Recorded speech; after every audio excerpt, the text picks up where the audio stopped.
Thanks for joining us. I'm Megan Roberts. More than 20,000 Canadians, including Northerners, are stranded in Mexico right now. Violence erupted there after security forces took out a cartel boss. Many flights to and from the country have been canceled.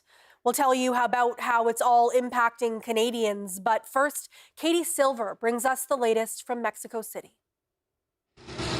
25 members of the National Guard lost their lives in both the operation and the ensuing violence that unfolded. Authorities say that 30 suspected criminals also died. Claudia Scheinbaum, in her daily press conference, paid respect to the country's armed forces. México tiene fuerzas armadas. She says Mexico truly has extraordinary armed forces.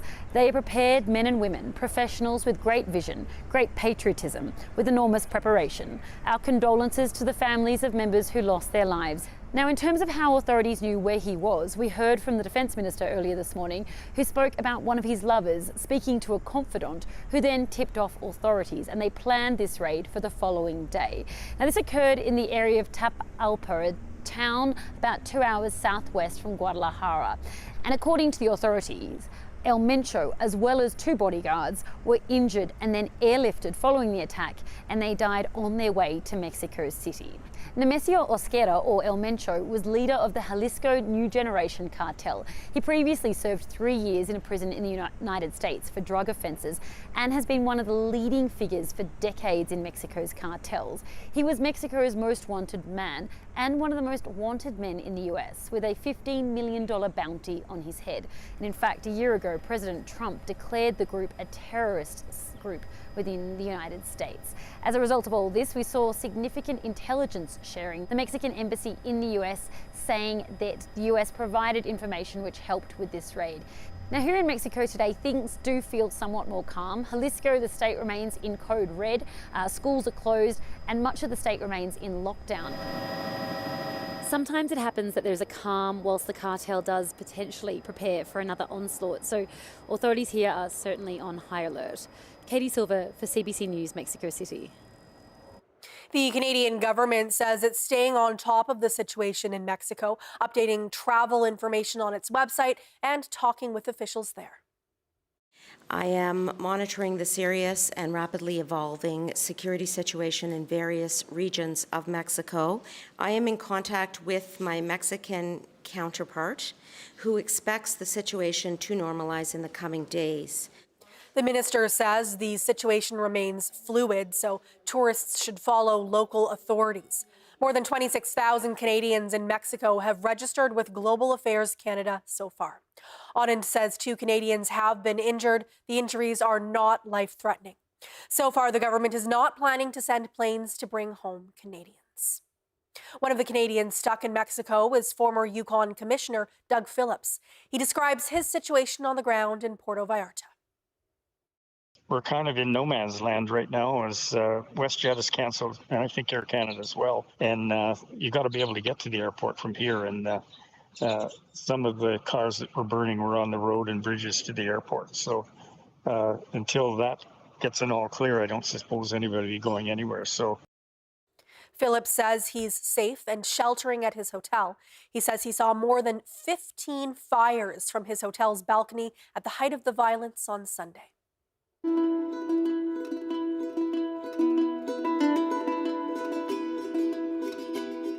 Delegates from across the circumpolar world are in Whitehorse right now to discuss Arctic sovereignty and security. The Arctic Summit is hosted by the Canadian Institute for Arctic Security and the Whitehorse Chamber of Commerce. As TJ Deere reports, the summit comes at a time of increased threats and competition in the Arctic. Leaders from First Nations and various governments have assembled here in Whitehorse for the Arctic Summit, but policymakers and investors from across the circumpolar world are also here. Everyone is meeting to discuss things such as sovereignty, security, and economic development. The summit is meeting amid increased threats from Russia and China, not to mention the almost daily changes in messaging coming from the Trump administration in the US. One of the biggest messages coming from speakers from all sorts of sectors is that you can't protect the North without investing in the North, and you can't invest in the North without investing in the people of the North, and you can't invest in the people of the North without hearing from them. A member of the Whitehorse Chamber of Commerce even said that Northerners should be leading that discussion. During the day, the federal government announced a funding package for the Council of Yukon First Nations worth more than $353,000 over 2 years. The money will be used to hire somebody at CYFN. Their Grand Chief said the position would help coordinate what Yukon First Nations need with the federal government when it comes to Arctic sovereignty. The funding comes through the Canadian Northern Economic Development Agency's Regional Defense Investment Initiative. That's a program with $40.5 million for organizations that support northern defense and economies. The headline event of the summit will be a fireside chat with star of Dragon's Den Arlene Dickinson, who will be speaking with the president and CEO of the Canadian Chamber of Commerce. The summit will continue tomorrow. TJ Deere, CBC News, Whitehorse. Yukon University and the union representing its workers are resuming talks this week. The two sides are trying to reach a deal ahead of a possible strike that could begin as early as March 2nd. Sheila Rolls is Yukon University's interim president. She says wages are a key sticking point, with the union asking for a wage increase of 17.5%. Rolls says the university can go higher than 11%. Meanwhile, the university's Senate has created a committee to sign off on a plan for what happens if studies are disrupted. It's meant to offer certainty for students across campuses. Rolls compares the labor dispute to the unplanned interruptions during COVID-19. That was a scramble. We learned from it. And in this case, we're learning more. And, the deadline is the end of this week for us to have a decision. The union wasn't available for an interview on the story. It cited bargaining talks this Monday through Wednesday. Iqaluit Housing Authority workers have ratified a new collective agreement. Its union says the deal includes the highest pay increase for a housing authority in Nunavut. The agreement includes a 7.5% retroactive pay increase for 2025 and an increase of 3% every year until 2027. There are also increases to the language bonus and changes to medical escort leave and parental leave. An employee with the Housing Corporation says the changes will help mitigate some of the challenges of living in Nunavut. Well, it eases the cost of living for sure. And when a family member's sick, we got more time to overcome that. The new deal lasts until June 2028. The government of Nunavut says it will not be using police resources to assist with the federal gun buyback program, and solutions proposed by Ottawa don't apply to the territory. Ottawa has banned thousands of assault-style weapons and is offering compensation for them. Public Safety Canada insists that the program will not compromise frontline police work and says there will be extra resources available. But Nunavut's Justice Department says those extra resources fall under the territory's existing policing agreement. We don't want to divert policing resources towards this and take them away from the much more important public safety needs that we have here in the territory. Gun owners who have banned firearms can make declarations to the federal government until the end of March. The amnesty period ends on October 30th. After that, it'll be illegal to possess the banned firearms. Public Safety Canada says there are 124 assault-style firearms across all of Nunavut. Ottawa has previously said the program doesn't affect hunting and sports shooting. After being plagued by delays for years, the Islamic Center of Yellowknife has finally opened. Muslims in the community say it's a dream come true. The CBC's Saloni Bugra visited the Islamic Center during Friday prayer. Since 2019, Muslims in Yellowknife have not had a mosque. This new building has changed that. The Islamic Center of Yellowknife opened a few weeks ago, just in time for Ramadan, when Muslims fast during sunlit hours for a month and hold communal prayers. So we're all excited, to be honest. This place opened up like a couple of weeks ago, like 2 weeks ago. And ever since, I personally have spent most of my time here. When I leave work, this is the first place that I come to and settle down. I'm happy to see my brothers. To get the center up and running was no easy task. It was a painful 6 long years. Pandemic happened. Like the money we estimated tripled. and then we evacuated second year, and then the contract is changed, and then material is expensive. Things change, and it's been not only the Muslim community, whole Yellowknife is waiting, wondering when this place is going to be open. And alhamdulillah, today we have it. To see hundreds of men gather for prayer during Ramadan was special for Yellow How, who's been involved in the project since day one. Temporarily, we were renting a place in Monkey Tree, very small place. But today we have this place. It's like a dream. It's like a dream come true. The community previously was using storage closets to come together. And because men and women pray separately in mosques, women did not even have access to those limited spaces. Usually, all the Muslims that I know are just the Muslims from my country. But coming here, I've had the opportunity to meet other non-Nigerian Muslims, and that's the most exciting part of Islam, because Islam is that community oneness. The mosque is arranging communal meals to break fast together in a different location, as the kitchen and washroom in the Islamic Center are not functional yet. The mosque is also still raising funds and says it needs at least $60,000 to install carpets before it officially inaugurates the site. Saloni Pugra, CBC News, Yellowknife.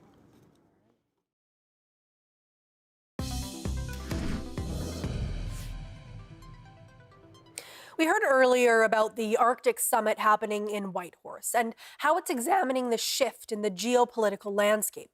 That shift is also important to the Canadian Armed Forces as they conduct Operation Nanook Nunalivut. This year, the Canadian Rangers are completing their longest patrol ever, and soldiers are testing artillery north of the Arctic Circle. The exercises come amidst a changing world with an increased focus on Arctic sovereignty. It's through this lens that I spoke to Lieutenant General Steve Boivin. He's the commander of the Canadian Joint Operations Command, which means he's in charge of deployed Canadian military operations in Canada and around the world. Here's our conversation. Thank you so much for joining me here today. I really appreciate it. Yeah, thank you very much for the opportunity. So, we met as part of Operation Nanook.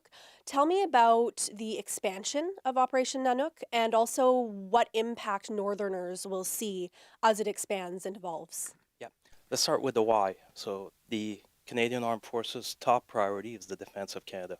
When you look at the Arctic, 40% of our land mass, 75% of our coastline, 3 territories, and numerous local communities, that is a key portion of defending Canada.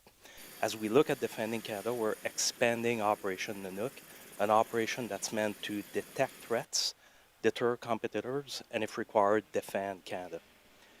We're doing this across all of the domains that we call. So we're operating in the maritime environment, air, land, space, and cyber environments. And we're doing that, yes, with Canadian Armed Forces resources and capabilities, but also with other government departments and agencies. You've seen on Nanook Nunalivut the RCMP with us. You've seen the Canadian Coast Guard.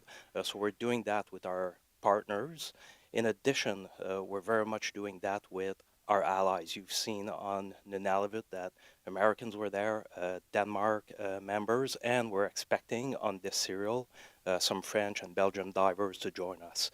So a big expansion, which we can only do in full cooperation with territories and local communities, that is critical to us.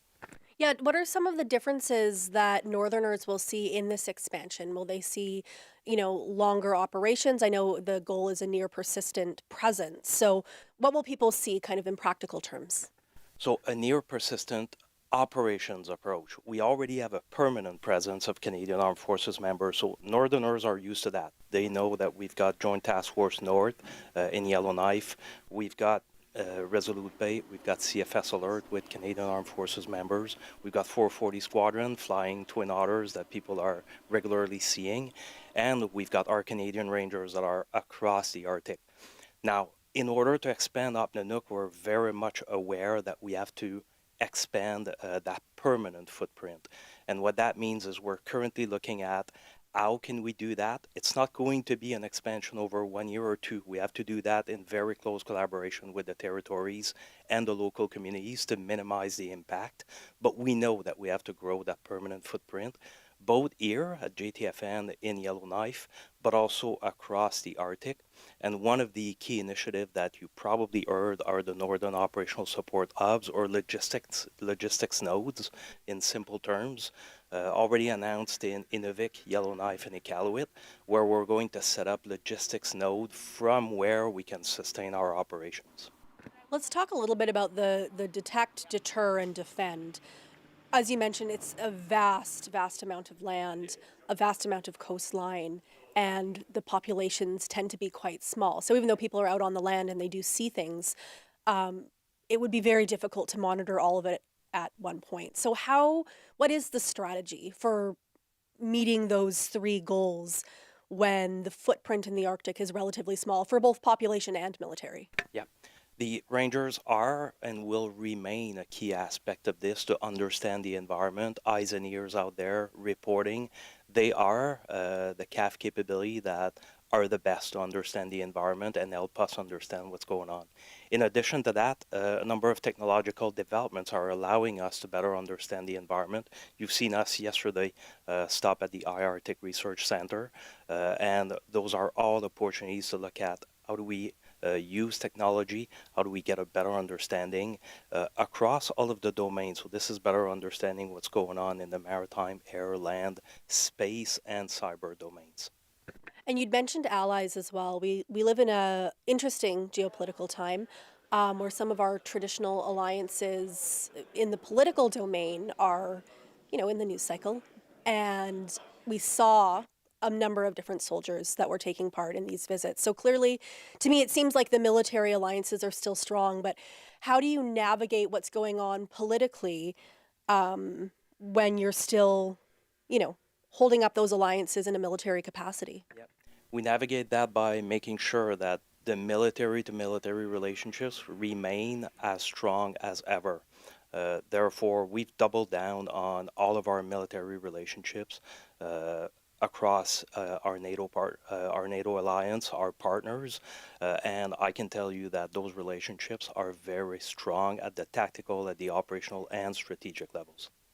And just kind of following up on that, there has also been, again, in the political arena, a push towards more self-reliance, again, with the changing geopolitical landscape. And I'm wondering if any of that is trickling down into military strategy in terms of building up the Canadian military to be able to, I don't want to say reduce alliances because I know they've been so historically important, but be able to rely on itself, perhaps in an emergency or if the landscape changes. Alliances will remain extremely important. Canada is a country that strives in multilateralism. We need to be connected to the world, but you're absolutely right. The defense industrial strategy aims to reduce our dependence, to be more reliant on generating our own capabilities, and this is an extremely good news for the Canadian Armed Forces. We determine the requirements and work with industry to achieve capabilities that deliver on those requirements. And I wonder if you can talk a little bit more as well about the relationship between the Canadian Armed Forces and the communities in the North. The Rangers, of course, are a great example of a strong relationship, but whenever somebody kind of comes in, the resources are scarce here. The infrastructure is scarce. So tell me how people are working together to build up military capacity without leaving communities behind. Yeah, just complete transparency as we build those plans. So I've talked about the expansion of Operation Nanook. I've talked about supporting that with an expansion of our permanent footprint. We can only do that in full cooperation with territories leadership and local communities. So full transparency is how we manage those relationships. Saying what we believe needs to be done, considering the different perspectives, stakeholders, and then with that moving out in the best possible way. And thank you so much for your time. I really appreciate it. All right. Thank you very much, Megan. Thanks for the opportunity.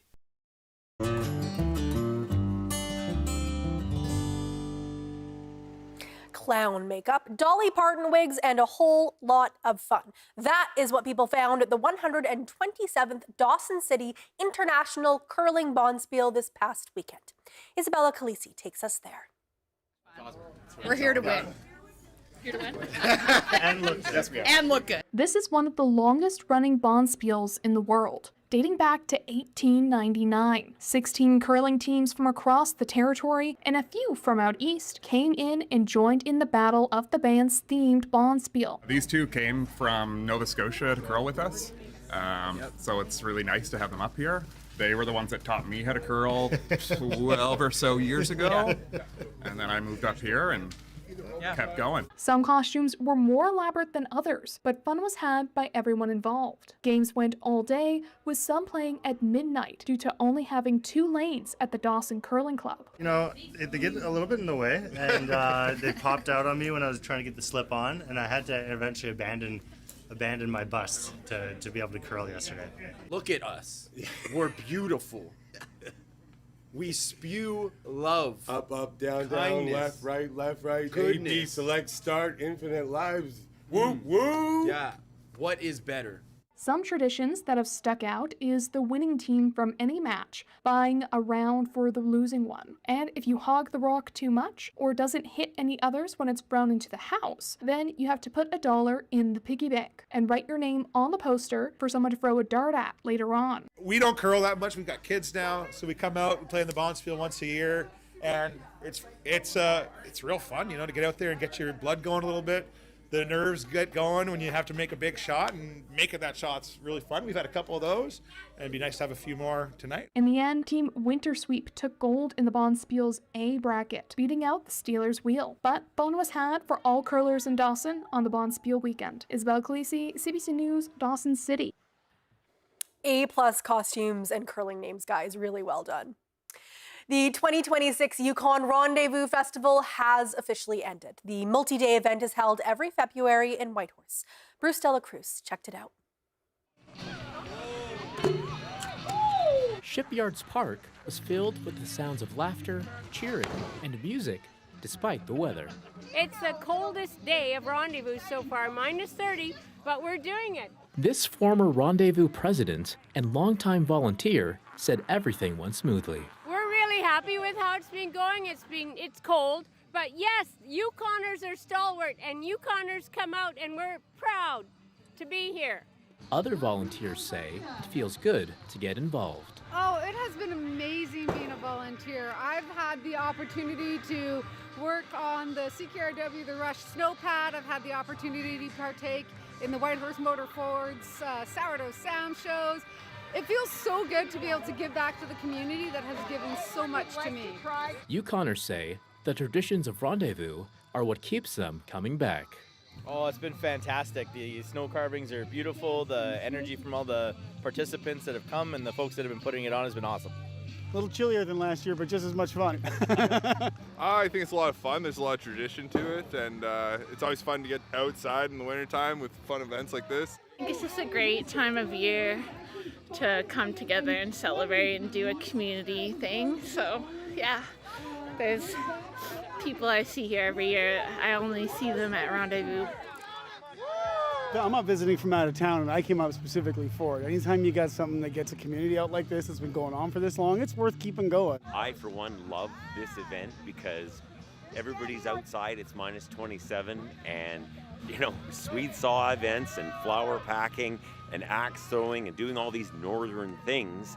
But we're all outside doing it together as Yukoners. We're proud, we're strong, we're unified, and I just think it's a really great event. And so that was a glimpse at Rendezvous 2026. We'll see what 2027 has in store for Rendezvous next year. This has been Bruce Dela Cruz for CBC Whitehorse.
And that is Northbeat for tonight. For news anytime, go to cbc.ca/north.